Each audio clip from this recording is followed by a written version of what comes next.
제가 어릴 때 자주 듣던 말이 있습니다. 그것은 너 참 착하구나.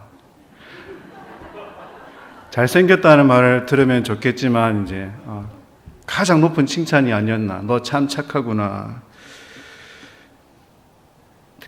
착하구나라고 하는 것은 착할 만한 행동을 말했죠. 착할 만한 행동을 많이 했기 때문에 그런 칭찬을 받았겠죠. 그런데 내가 도무지 착한 행동을 할 수 없는 환경을 만나지 못했을 뿐이지 그 행동을 할 만한 그런 조건과 환경이 있었기 때문에 내가 착한 행동을 할 수 있었다라는 겁니다. 그런데 세상에는 저를 포함해서 착한 사람들이 참 많이 있습니다. 사람들은 착하고 바르게 살면 꼭 교회를 다녀서 되냐? 교회 다니면 왠지 착한 사람들이 다니는 것으로 여기기 때문이겠죠. 교회 다니지 않고도 내가 착하고 바르고 정직하게 살면 되지 않냐라고 그렇게 주장하는 사람들이 있습니다. 그 착함을 신앙이 비추어서 말하기 때문이죠. 우리 신앙인들 중에도 스스로를 착하고 바른 사람으로 여기는 사람들도 많이 있습니다. 그래서 자기를 좋은 사람으로 여기는 것이죠. 이것은 또 다른 한편으로는 뭐가 높다고 볼 수 있겠죠? 그렇죠. 자존감이 높다고 볼 수 있습니다. 그런데 그 착함은 앞서 제가 말씀드린 것처럼 나쁘고 악하게 될 만한 환경을 만나지 못했기 때문입니다. 결국 착함도 계기를 통해서 나타나는 것이고 악하다라고 부르는 것도 어떤 계기를 통해서 그 악함이 나타난다라는 사실입니다. 착하고 바르게 산다는 것은 내가 악하게 살지 않아도 될 만한 그 수많은 기회 속에 살고 있음을 보여주는 것일 뿐이지 정말로 스스로를 착하고 선하다라고 말할 수는 없다라는 사실입니다. 어떤 사건이 벌어졌을 때 이런 얘기를 하는 경우를 듣게 됩니다. 그 사람이 뭐라고 말하죠? 절대 그럴 리가 없다. 무엇 때문에 그런 말을 합니까? 그 사람의 어떤 환경에 대한 제한되어 있는 그런 고정관념 때문에 그 사람은 절대 그런 행동을 할 사람이 아니라는 제한된 고정관념 때문입니다. 누구나 어떻게 할 수 없는 어떤 한계 상황을 마주하게 되면 한순간에 뒤바뀌고 무너질 가능성이 모두에게 있다라는 사실입니다. 우리가 선한 사마리아인 비유를 잘 알고 있죠. 이것을 또 다른 시각에서 접근해 볼 필요가 있습니다. 강도 만난 자를 보고 지나친 두 사람이 있었죠. 제사장과 레위인. 이 사람들이 악하고 나쁜 사람들입니까? 대답을 못 하시네요. 이 사람들이 악하고 나쁜 사람들입니까? 아니지요. 그들은 참 착하고 정직한 사람들입니다. 적어도 그 당시에는 그 누구보다도 그렇죠. 율법을 가장 잘 지키는 착하고 바른 사람들입니다. 그런데 그런 그 개인적인 착함이 정말 죽을 위기에 놓여 있는 그 한 사람에게는 도움이 되었습니까? 안 되었습니까? 전혀 도움이 안 되었다라는 겁니다. 그들은 그들 안에 있는 유대인의 법을 준수하면서 착하게 살면서도 죽어가는 사람을 보고 지나쳤다라고 본다면 정말로 착하다고 볼 수는 없다라는 것이죠. 예수님이 칭찬했던 사마리아인은 사실 반대이죠. 다시 말해서 죽어가는 사람을 지나친 사람들의 입장에서는 누가 가장 악하고 나쁜 사람입니까? 바로 그 사마리아인이라는 거죠. 선행을 베풀고 친절을 베푼 그 사람이 그들에게는 세상에서 가장 나쁘고 악한 사람들이라는 사실입니다. 그가 죽어가는 사람을 돌봤다라는 거죠. 제사장과 레위인은 각각 그 한 사람으로서는 착한 사람으로 볼 수 있지만 우리는 결코 개인으로서 살아가는 존재가 아니라 바로 신앙의 공동체 안에서 함께 서로가 연합하여서 살아가는 존재라는 것을 먼저 깨달아야 된다는 사실입니다.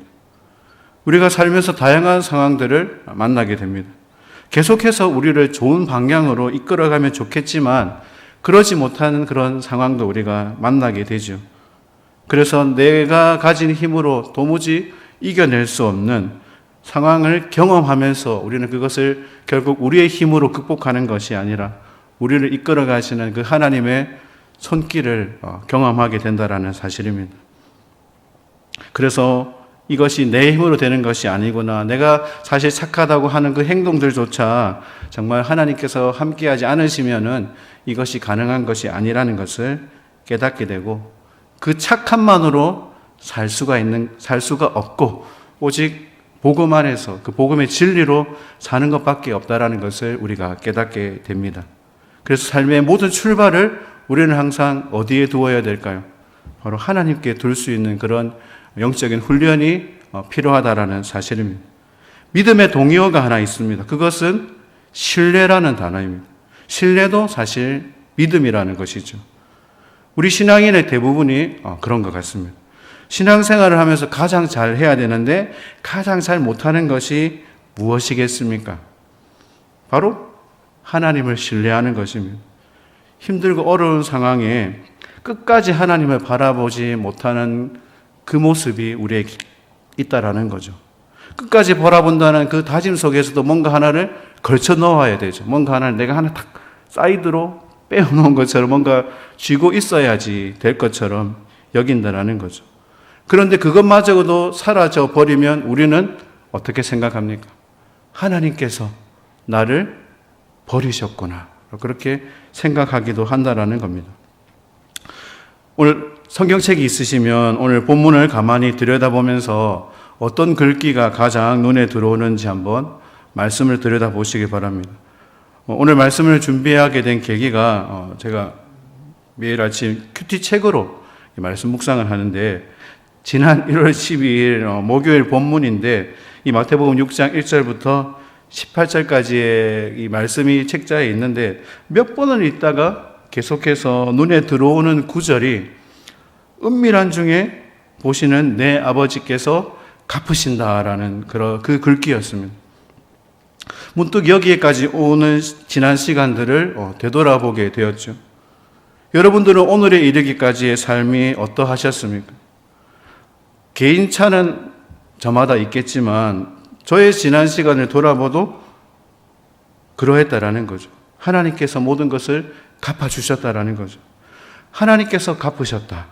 그런데 그때 그 시간으로 되돌아가면 그 순간에서는 하나님께서 도무지 나에게 아무것도 해주시지 않는 것처럼 여겨졌는데, 돌이켜서 오늘 지난 시간을 되돌아보니까 하나님께서 다 채워주시고 갚아주셨다라는 것을 깨닫게 됩니다.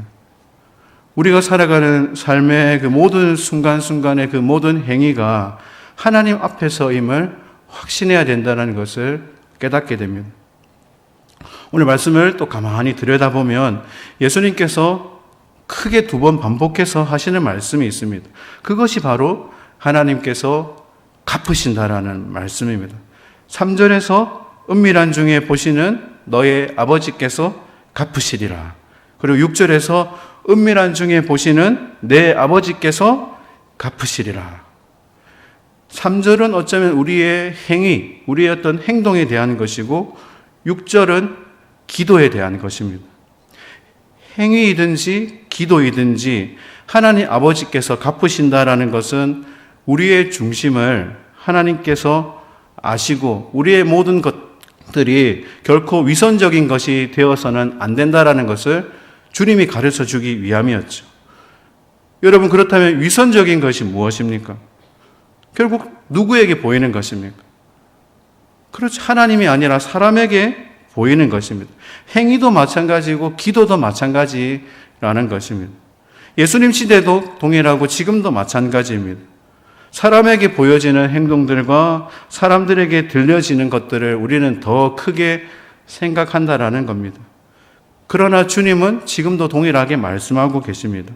선행을 할 때에도 어떻게 하라? 오른손이 한 것을 왼손이 모르게 하라. 기도를 할 때에도 어떻게 기도하라? 골방에 들어가서 기도하라고 말씀하십니다.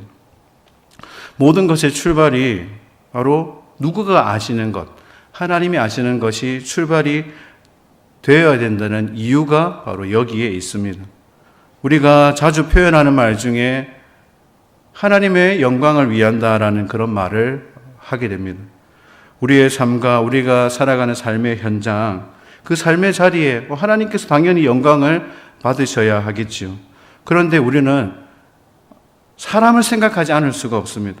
사람을 생각한다라는 것은 사람에게 비춰지는 누구의 모습이죠. 그렇죠. 우리 자신의 모습입니다. 그런데 어떤 사람은 그것을 너무 의식하는 사람들도 분명히 있습니다. 물론 사람들의 시선이 때로는 중요합니다. 그런데 정작 그것이 하나님 앞에서가 아님을 보게 된다면 결국 그것이 단지 하나님이 아닌 사람에게 비춰지는 것만을 쫓게 되면 결국 그것은 주님이 말씀하시는 것처럼 자기 상을 이미 받았다라는 것과 같습니다. 우리가 삶을 향한 모든 행동과 삶의 자세는 사람들의 판단이 아니라 누구에게 있어야 할까요? 하나님께 있어야 된다는 겁니다. 그래서 우리가 어떤 행동들 그리고 기도 그런 모든 것들이 다른 것에 있는 것이 아니라 오직 나에게 은혜를 베풀어 주신 그 하나님의 사랑에 감사함으로 나타나는 것이 되어야 된다는 겁니다. 사랑하는 여러분, 하나님이 다 갚아주시리라는 그 의미를 깊이 깨닫는 시간 되기를 소망합니다. 주님은 십자가의 사랑으로 이미 다 끝내셨습니다. 그렇다면 우리에게 다른 그 무엇이 필요하겠습니까? 이미 전부를 우리에게 주신 것입니다. 우리가 이제 해야 하는 것은 우리가 받은 그 사랑을 깨닫고 그 사랑을 알지 못하는 사람들에게 흘려보내는 것 뿐입니다. 그것이 결국 선행으로 나타나는 것이고 기도를 통해 나타나는 것이죠. 오늘 예수님의 말씀을 당시의 상황으로 한번 들어가 보려고 합니다. 이 하나님의 말씀을 받은 유대인들의 오랜 관습 중에 잘못된 것이 있었다라는 사실이죠. 그것이 바로 위선이라는 겁니다. 그런데 사실 출발은 하나님의 말씀을 따르고자 한 것에서 출발했다라는 겁니다. 북이스라엘이 멸망하고 남유다도 멸망하고 우리가 포로기 시대라 불리는 그때 유대인들은 어떻게 해서든지 자신들의 신앙을 지키기 위해 어쩌면 만든 것이 바로 유대교라는 겁니다. 그래서 유대인들은 자신들의 전통과 그 율법을 지키고자 하는 그 민족주의적인 성향이 아주 강했다라는 겁니다. 그것이 바로 유대교라는 것을 우리는 역사적으로 보게 됩니다. 그래서 그들은 우리 모세오경이라 불리는 그들의 율법, 그들의 토라를 너무 지나치게 왜곡시켰다라는 겁니다. 그리고 형식적으로만 지키려고 하는 것에 불과했다라는 것을 보게 됩니다. 그들의 삶에서 가장 우선적으로 생각한 것이 바로 예수님의 말씀 속에서도 나타납니다. 6장 1절에서 15절까지의 유대인들이 가장 중요하게 생각했던 세 가지가 등장한다라는 겁니다. 그것이 바로 구제와 기도와 금식이었다라는 겁니다. 오늘 말씀은 이 구제와 기도를 중점적으로 살펴보고자 합니다. 예수님은 위선적으로 되어버린 이 세 가지를 지적하셨습니다. 위선은 사람들에게 보이려고 하는 행동이라는 겁니다. 그래서 1절에 시작할 때부터 예수님은 사람에게 보이려고라고 말씀하고 있습니다. 이것의 원어적인 이 의미도 행위의 그 목적이 하나님이 아닌 오직 사람에게 있다는 것을 강조하는 표현이라는 것을 보게 됩니다. 사람에게 보이려고 하는 그 목적이 바로 거기에 있다는 사실입니다.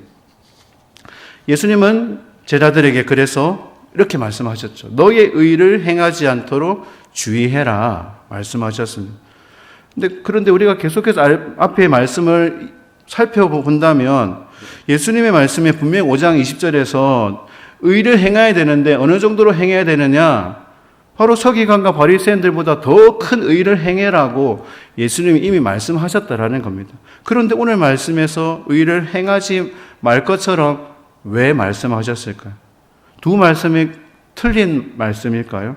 결코 아니라는 겁니다.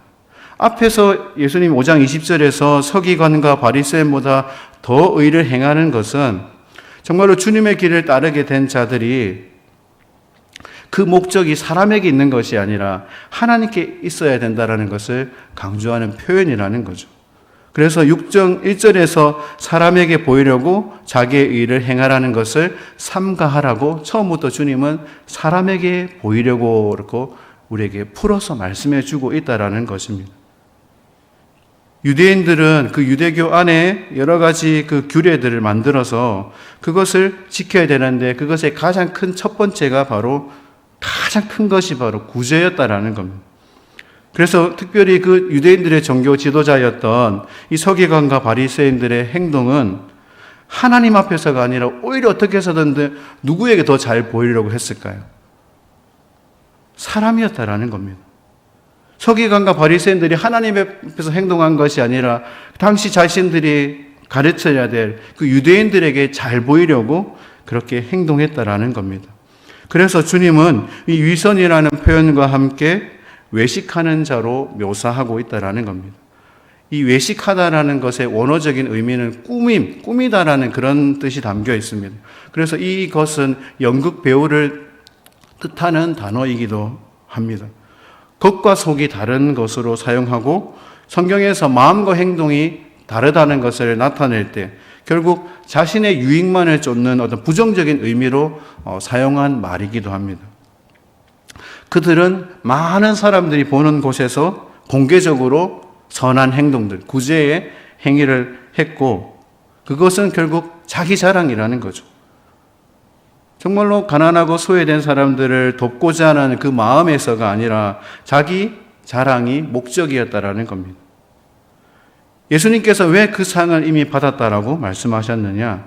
사람에게 칭찬받고 존경받기를 원하는 그것이 바로 목적이기 때문에 그 상급을 누구에게 받은 것이다? 사람에게 받은 것이다 라고 말씀하고 있습니다. 우리는 사람이 보기 때문이 아니라 보든지 안 보든지 사람이 아닌 오직 하나님, 나를 보시는 하나님 앞에 선을 행하고 의를 행하는 존재가 되어야 되는 줄 믿습니다. 구제는 참으로 중요한 것이죠. 하나님께서도 신명기의 말씀을 통해서 끊임없이 강조하셨습니다. 예수님도 강조하셨습니다. 구제는 또 복음을 전하고 복음을 나타내는 가장 귀중한 수단이죠. 뿐만 아니라 기도도 마찬가지고 금식도 신앙생활에 있어서 복음을 전하는 귀한 통로가 될 수 있다라는 겁니다. 오늘 말씀에서 예수님은 나팔을 불지 말라고 말씀하셨습니다. 유대인의 종교 지도자들은 자신들이 이 행동들, 이 구제의 행위를 할 때마다 뭐를 불었을까요? 이 나팔을 불었다라는 겁니다. 기도하고 금식할 때 나팔을 분 것은 아니지만 동일한 행동으로 확실하게 사람들에게 내가 이런 것들을 하고 있다라는 것을 알리는 거죠. 나팔을 불면 그 나팔 소리를 들으면 바로 누군가가 선한 행동을 하고 있다라는 것을 사람들이 알기 때문이죠. 그래서 사람들이 많이 보는 장소에서 어떻게 했습니까? 그들은 큰 소리로 기도했다라는 겁니다. 그리고 금식할 때는 어떻게 했습니까? 나 뭐 한다? 나 금식한다는 티를 탁 보이도록 그렇게 어떻게 보면 깨재재하게 해가지고 며칠을 굶은 듯한 그런 행동으로 나 하나님 앞에서 이렇게 금식하고 있다라는 그런 행동들을 했다라는 사실입니다. 어떻게 보면 오늘로 보시면 누군가 나를 지켜봐 주고자 하는 그런 인정욕구죠. 인정욕구가 큰 사람들입니다. 그런데 이 인정욕구가 결코 나쁜 것은 아닙니다. 왜냐? 이 욕구를 하나님의 영광을 위하여 사용한다면 세상으로부터 오는 영광을 누리기 위한 것으로 쓰느냐 아니냐의 그 차이로 바뀌면 그만입니다. 그래서 예수님은 3절에서 어떻게 말씀하고 있습니까? 오른손이 한 것을 왼손이 모르게 하라고 하시는 그 말씀도 바로 거기에 진정한 의미가 담겨 있다라는 사실입니다. 우리의 삶의 모든 행동들이 그냥 단지 한두 번 하는 것에 그치는 것이 아니라 지극히 작은 것이라 할지라도 꾸준하게 계속해서 반복적으로 하는 것이 바로 중요하기 때문입니다. 우리 4절 말씀을 함께 같이 읽겠습니다. 내 구제함을 은밀하게 하라. 은밀한 중에 보시는 너희 아버지께서 갚으시리라. 은밀한 중에 보시는 하나님께서 반드시 갚으신다라고 말씀하고 있습니다. 그 보상은 어쩌면 물질적인 것일 수도 있고 하나님이 주시고자 하는, 하나님이 우리에게 주시고자 하는 모든 것들도 포함되어 있다라는 겁니다. 우리가 상상할 수 없는 방법으로 하나님의 때에 하나님께서 역사해 주신다라는 사실입니다. 예수님이 말씀하시는 두 번째 행동은 기도입니다. 우리 5절 말씀을 또 같이 읽겠습니다. 또 너희는 기도할 때에 외식하는 자와 같이 하지 말라. 그들은 사람에게 보이려고 회당과 큰 거리 어귀에 서서 기도하기를 좋아하느니라. 내가 진실로 너희에게 이르노니 그들은 자기 상을 이미 받았느니라. 기도의 목적은 무엇입니까? 하나님의 응답이죠. 남에게 뽐내기 위해서 하는 것이 아니라 하나님께 응답받기 위해서 하는 것입니다. 사람에게 칭찬받기 위해 기도하는 것이 아니라 하나님께 응답받기 하기 위해서 하는 것이 기도입니다. 그런데 유대인들은 그 기도를 어떤 수단으로 삼았을까요? 자기 자랑으로 삼았다라는 겁니다. 우리가 성경을 살펴보면 자주 등장하는 유대인의 기도 시간이 있습니다. 3시, 6시, 9시. 다시 말해서 우리 현대적으로 표현하면 3시는 오전 9시이고 6시는 낮이죠. 정오이고 9시는 오후 3시입니다. 이렇게 그들은 정해진 이 3번의 시간을 어떻게 해서든지 지켰습니다. 어디에 있든지 그 상황에 놓인다면 그곳에서 기도를 했어야 된다는 겁니다. 그런데 예수님이 말씀하시는 이 외식하는 사람들은 그 시간이 되면 주로 어떻게 했느냐? 그 자리에서 있으면 되는데 굳이 어떻게 했을까요? 사람들이 많이 있는 곳으로 그 시간에 일부러 나와가지고 사람들이 많이 있는 공간에서 회당이나 길목에 서서 큰 소리로 그렇게 기도했다라는 겁니다. 기도하는 동작에 있어서도 정말로 하나님 앞에 겸손하게 한 것이 아니라 아주 당당하게 모든 사람이 봐라, 내가 이렇게 하고 있는 것을 알렸다라는 사실입니다. 우리가 잘 아는 하나의 사건이 떠올리게 되죠. 누가복음 18장 11절에서 바리새인은 서서 따로 기도하며 이르되 하나님이여, 나는 다른 사람들 곧 토색 불이 가늠하는 자들과 같지 아니하고 어떻게 말했습니까? 이 세리와도 같지 아니함을 감사합니다 라고 큰 소리로 기도하였고, 세리는 아주 멀리 서서 가슴을 치면서 어떻게 기도했습니까? 주여, 나는 죄인입니다 라고 기도했다라는 사실이죠. 오늘 말씀에서 예수님께서 기도의 가장 좋은 장소로 말씀하신 곳이 어디입니까? 우리 6절 말씀을 같이 읽겠습니다. 너는 기도할 때에 내 골방에 들어가 문을 닫고 은밀한 중에 계신 내 아버지께 기도하라. 은밀한 중에 보시는 내 아버지께서 갚으시리라. 골방에 들어가 기도하라고 말씀하셨습니다. 골방으로 번역되어 있는 이 원어의 의미는 창고라고 볼 수도 있고 내실, 그러니까 은밀한 곳을 지칭하기도 합니다. 이 창고는 당시 유대인들의 그런 문화를 살펴보면 아무도 모르게 식량을 감추어 두는 그런 식량 창고가 있었다라고 합니다. 몰래 감춰뒀다라는 것은 누군가 그것을 노리는 사람이 있고, 그 당시에 로마가 유대인들을 다스리는 시대였기 때문에 다 빼앗아 갔다라는 거죠. 그래서 이 식량 창고는 어떤 곳일까요? 모든 사람이 보는 곳에 뒀을까요? 아니면 아무도 모르는 곳에 뒀을까요? 오직 나만이 아는 곳에 뒀기 때문에 그곳은 어떤 곳일까요? 내 생명과 직결되는 아주 은밀하고 비밀스러운 장소라는 거죠. 그래서 아무도 모르게 들어갔다가 내가 거기서 나온지조차 모르게 그렇게 빠져나오는 그런 장소라는 것입니다. 바로 그곳에서 누구에게 기도하는 것일까요? 하나님께 기도하는 것입니다. 물론 유대인들의 집에는 또 골방으로 번역된 그 옥상으로도 표현하는데, 옥상도 사실은 사람들의 시선에서는 조금 벗어난 곳이 아니겠습니까? 오직 하나님과의 만남이, 그래서 오직 하나님과의 만남이 이루어지는 그 장소로서 주님은 말씀하고 계시다라는 거죠. 바로 그곳에서 주님께 우리의 마음을 토해낼 수가 있다라는 것입니다. 그곳에서 하나님께 부르짖을 수 있는 것이고, 그곳에서 하나님께 내 마음을 아뢰 수 있다라는 것입니다.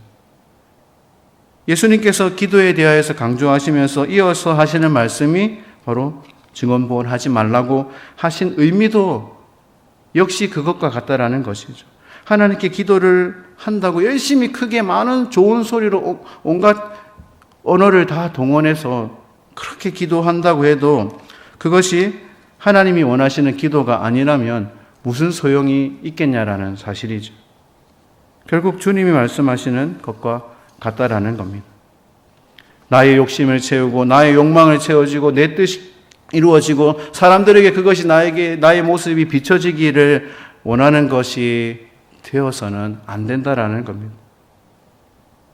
내 뜻을 강구하고 강구해서 하나님을 마치 설득하는 것과 같이 되는 그 기도는 하나님께 결코 상달될 수 없다라는 겁니다. 우리가 간구해야 되는 것은 결국 하나님의 뜻이 이루어지기를 바라는 것뿐이라는 사실입니다. 이제 우리 8절 말씀을 같이 읽겠습니다. 그러므로 그들을 본받지 말라. 구하기 전에 너희에게 있어야 할 것을 하나님 너희 아버지께서 아시느니라. 하나님께서 무엇을 아시는 것입니까? 내가 간구하기도 전에 내가 필요하고 내가 원하는 것이 무엇인지 하나님이 이미 다 알고 계시다라는 것입니다.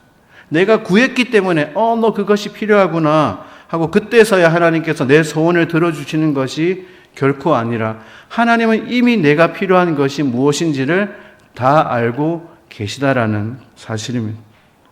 아신다라는 것은 결국 결과로서 말씀하고 있는 것입니다.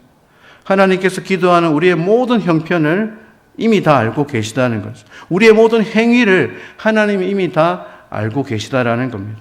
하나님이신데 어찌 모를 수가 있겠습니까? 하나님 너희 아버지께서 아신다라고 말씀하는 것은 결국 사람에게 보이려고 하는 행동들, 사람에게 보이려고 하는 기도를 드리는 것이 아닌 하나님의 뜻에 합한 행동과 하나님의 뜻에 합한 기도의 결과로서 하나님께서 들어주신다라는 것을 깨닫게 됩니다. 그리고 그 응답에 있어서는 우리가 생각하는 시간, 우리가 생각하는 시점과 다르다는 것을 우리는 또한 깨달아야 합니다. 하나님께서 보실 때 가장 좋은 때에 가장 좋은 방법으로 우리에게 주시기 때문입니다. 이제 말씀을 맺겠습니다. 우리의 삶과 우리가 만나는 그 삶의 현장은 우리가 하나님을 가장 앞세워야 되지만 사람을 생각하지 않을 수가 없습니다. 사람이 필요하고 사람에게 사실 비춰지는 시선이 때로는 중요하게 여겨지기 마련입니다. 그러나 거기에 담겨있는 삶의 자세는 사람들에게 비춰지는 것이 전부가 아닌 오직 하나님께 나타나는, 하나님께 보여지는 것이 되어야 됨을 항상 기억해야 됩니다. 이 한 해를 시작한 지 이제 한 달이 접어들고 있습니다. 여러분들은 무엇을 나타내고 계십니까? 남은 한 해 여러분들이 세운 그 목표, 여러분들의 세운 그 꿈이 하나님께 있기를 소망합니다. 그래서 거기에 담긴 삶의 진정한 목적을 우리가 깨달아서 하나님 앞에 행하는 그 삶의 행위들, 삶의 행동들, 기도를 통하여서 하나님이 갚아주시고 또 하나님께서 채워주시는 은혜가 넘치는 삶의 자리 되길 간절히 소망합니다.